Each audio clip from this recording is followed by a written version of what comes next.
The forecast and the update from Steph to give us an idea of how long we could be sticking through By the way, this. they lit that perfectly with the headlights of the car. That's great. You know, Reynolds like, oh, I don't know if you can see me. I'm out of the light. No, you were perfectly lit by that car headlight there. That's right. And let me tell you where you're going to have to be very careful if you are driving here and when you're going to have to be careful doing the driving in some select cities.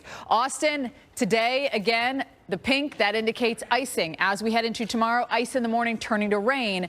But don't let your guard down, because I'll tell you what, in those shaded areas, that's where the ice is going to stick around. And even a light glaze you can't see, you don't need a lot of it. Just a tenth of an inch, even less than that. 0.05 of an inch will cause a problem here. And so we're seeing that even up to Waco now. Last hour we weren't reporting the ice. We are now into Waco, San Antonio. And this is really just the beginning. All right, as Karen Carpenter's saying about, we've only just begun.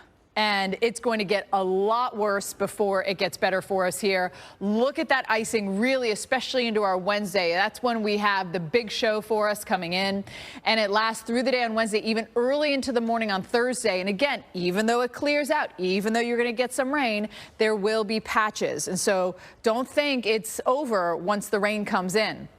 Because the other thing you can think about is you get that rain, and anything that melts during the day can refreeze overnight when those temperatures drop back down. So you have to worry about that. And there you go, Oklahoma City up towards Tulsa, Miami, and over into Arkansas. It's going to be a pretty rough one for us. Real quick, Jim, I know we have to get to you, but I just want to show Arkansas, because Little Rock, it could be one of those places, and just south of there, that we do have some significant icing for our Wednesday.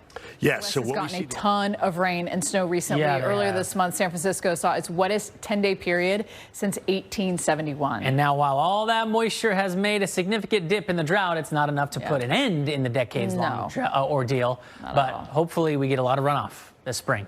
We will. Now, we will have more from CBS correspondent Ben Tracy when he joins myself and Jordan today live on Pattern. Yeah, you can also get the latest on climate and sustainability as we explore our planet and our future weekdays at noon right here on the Weather Channel. It's going to be an interesting conversation. Yeah, it will be in a conversation to get some even more details from him, huh? And what a story. Eye-opening for a lot of people. That it is. All right.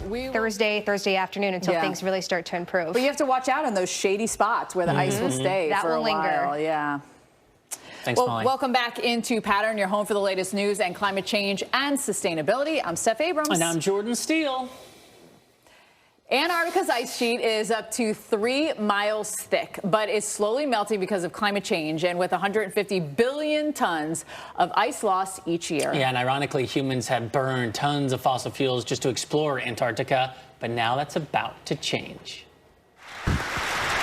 So the rover is still a few years away from taking up residence in Antarctica. The Team Polar, they're going to refine the autonomous capabilities. One downside, since it is solar-powered, IceCube will be sidelined during the long, dark Arctic winter. But still, I think we need this, like, for deliveries in the U.S. when it's really cold out. It's like a giant RC car, It's really cool. I kind of want to be like, is there a little seat I can ride in with that and close me in, though, and I'd be good to go? Well, you need one of those if you're trying to travel here. It's going to be so cold. It's going to feel like the Arctic or Antarctic here. It is. And we've been talking a lot about Jordan. All you can do is sit and wait, because it's coming.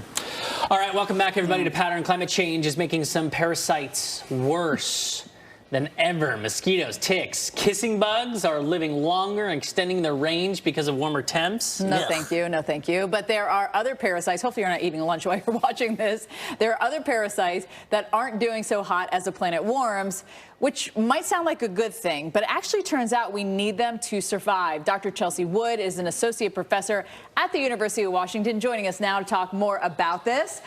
So interesting that you were part of a recent study that found that 85 parasitic species are actually being threatened by climate change. So what type of parasites are we talking about? I didn't know they didn't like warm weather. That's interesting. I never looked at them that way. Yeah, I mean, everything has a job, right? That's here. Now, if you and your team put a lot of work into finding out just how many parasites are being threatened by climate change, so how did you actually do your research on this? At the University of Washington. Thank you so much for joining us today. I have so many more questions for Dr. Wood. I wanted to keep going. I even had her to come back. Right. I don't even want to just, how'd she get into parasite studying? Right, and how have they formed and changed over, the last couple climate change cycles? Anyway, we could dive into this, but we really got to get you guys a weather update with Molly because the ice is a big problem. It is. Texas, that's what I'm going to focus on right now. We've seen a lot of problems in areas.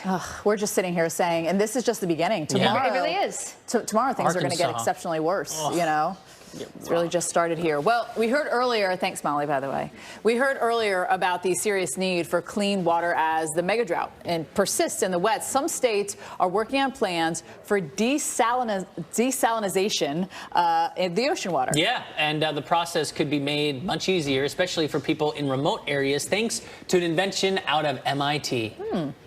A couple climate headlines going on across the country, but we're going to bring it back home now, or excuse me, across the world. Bring it back home, back to Molly to kind of break down the longevity of this. This is going to be here for several days. As we just talked about, I'm really in the Memphis area.